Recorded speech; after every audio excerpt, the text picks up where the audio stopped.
Before installing a new RS Plus sensor, the sensor must first be programmed to the specific vehicle you're working on. By using the Alligator AVT41 or other TPMS programming device, the RS Plus sensor can be programmed in a few simple steps. First, remove the tire from the vehicle.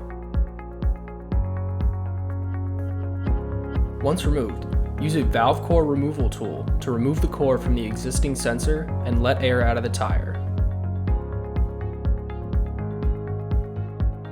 To loosen the tire, place the bead breaker blade at least 90 degrees away from the valve in 3 separate positions.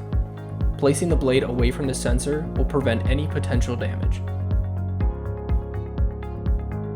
Place the tire onto the tire changer and position the assembly head before the valve in the direction of rotation.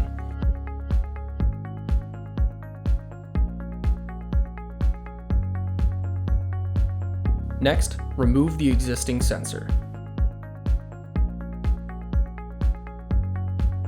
Once the existing sensor is removed, place the valve stem through the hole in the rim and tighten to the correct torque specification.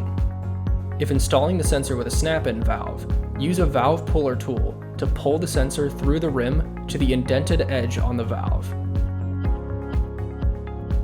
Now, reinstall the tire, making sure that the assembly head is placed to the opposite side of where the valve is located.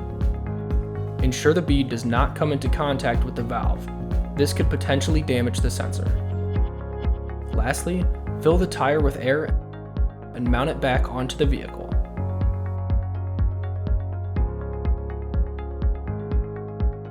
For more information on the RS Plus and AVT41, visit alligator-valves.com.